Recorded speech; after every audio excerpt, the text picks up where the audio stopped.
ගෑල්ලා කියනවා අක්කේ මෙයා මට කොණ්ඩේ බැඳගෙන මිසක් එළියට බහින්නවත් දෙන්නේ නැහැ.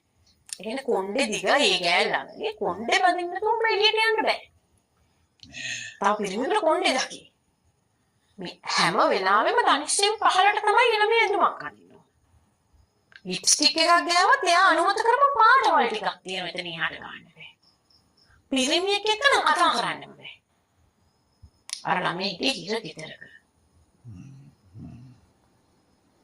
ඒ කියන්නේ හොඳම පුතා, හොඳම මිත්‍රයා, හොඳම සේවකයා, හොඳම හස්බන්ඩ් වෙන්නේ නැහැ. හොඳම පෙම්වතා වෙන්නේ නැහැ. හොඳම එතනදී හොඳම පෙම්වතා වෙලා ඉතියත් හොඳම හස්බන්ඩ් වෙන්නේ නැහැ. හරියටම හරි.